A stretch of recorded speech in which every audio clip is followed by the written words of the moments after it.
Howdy folks, welcome back to Adrenaline Fueled Firearms. My name is Scott. Today I'm going to be doing the last of my considerations of my category videos, kind of the foundationals of what I wanted to do with the channel to start getting a basic level of information and understanding, start giving an idea of some of the things I want to be presenting later on this channel.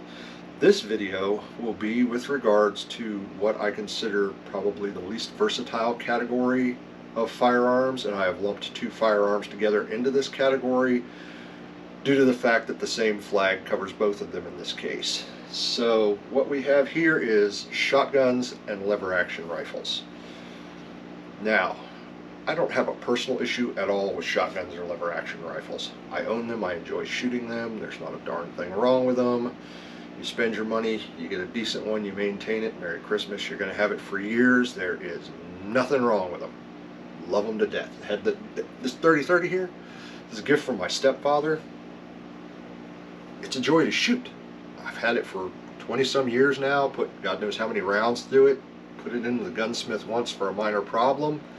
It's a nail driver out to 100 yards, but it is not what I am calling versatile, or what I am going to dig real deep into on research, modification, things like that. Same with the shotgun. To date, most popular video on this channel is about this BP-12 Panzer Arms shotgun. I enjoy shooting it. I have fun with it.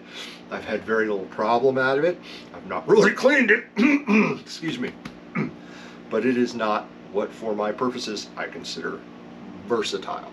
I'm going to explain this. Just hang in there with me for a minute. So, what I mean by versatility has a lot to do with like my background and what I enjoy with firearms. I want to do videos on what I enjoy. My background professionally is as a diesel technician. I grew up being a mechanic. To me, part of the joy of owning a vehicle is my ability to tinker with it. I went to armor school when I was on active duty. Guess what part of my joy of owning firearms is? Yes, tinkering with them. You're working with their capabilities, making minor modifications to them. The joy of the ARs is you can pretty much pop two pins and go to a different caliber, different barrel length, different. It's like owning an old sports car. What engine do you want? What tranny do you want? What blah blah blah blah. What do you want? Because it is versatile. There are parts readily available at reasonable prices to make modifications to these items. These items, not so much. The caliber they come in plays so much into their entire system, mechanical design, that you just can't F with it. You may be able to find triggers for some of them based on what they are to maybe give it an adjustable trigger. You may be able to go and find one or two possibilities with regards to barrel length.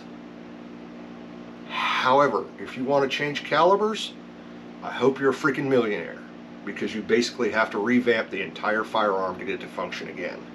If you want to go with some minor alterations to feed system, again, Merry Christmas. A lever action gun is a lever action gun.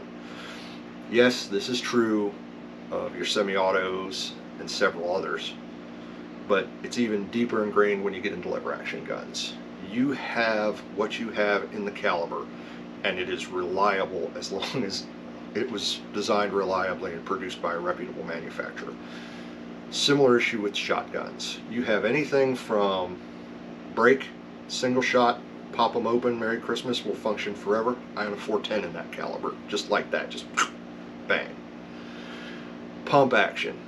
There's some pump action 22s too, but pump action shotguns, they're going to be native what they are, Merry Christmas. Semi-auto. You can't really convert it to a lever action.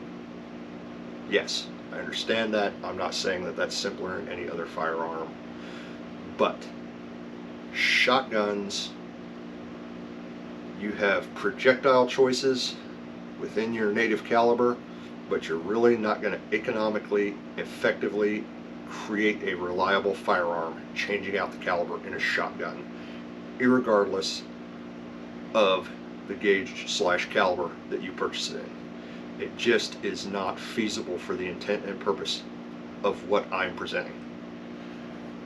Who knows? I get fat 12 million subscriber numbers.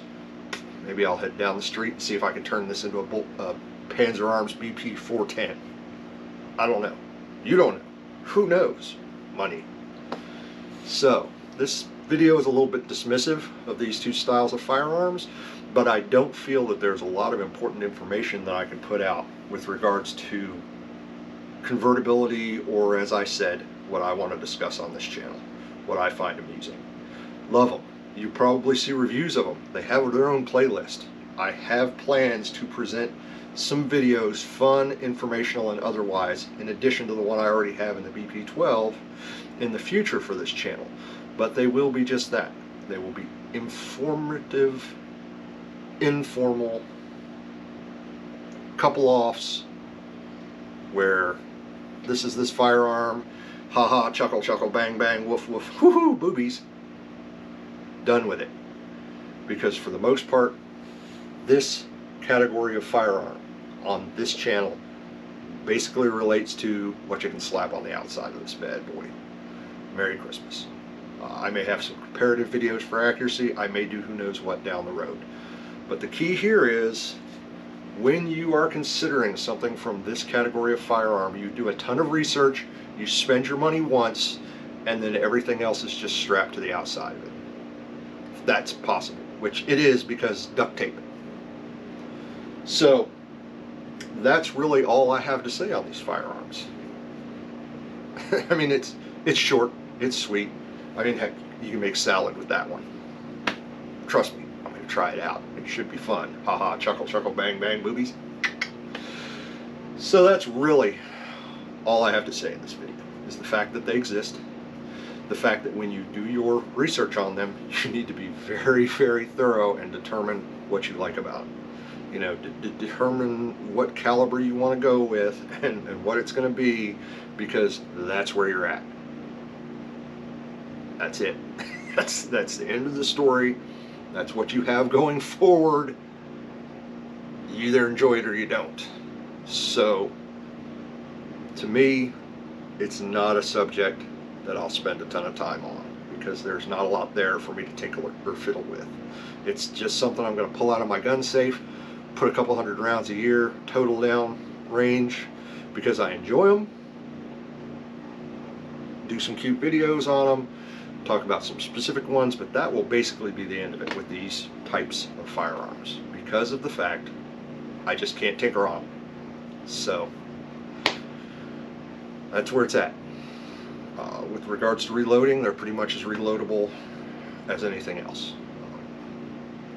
Your options are just limited by what caliber you go with, gauge you go with, what you want out of it.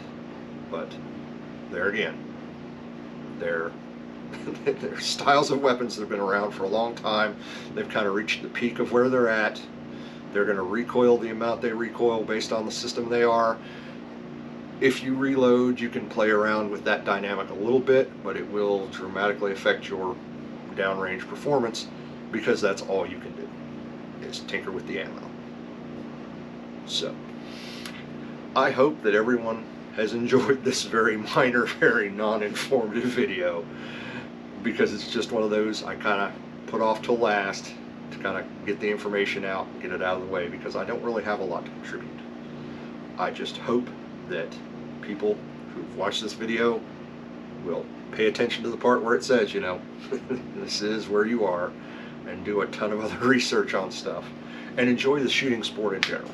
You know, I encourage you to indulge in the shooting sport in general, and to try out these types of firearms to see if you enjoy them, and own one for yourself.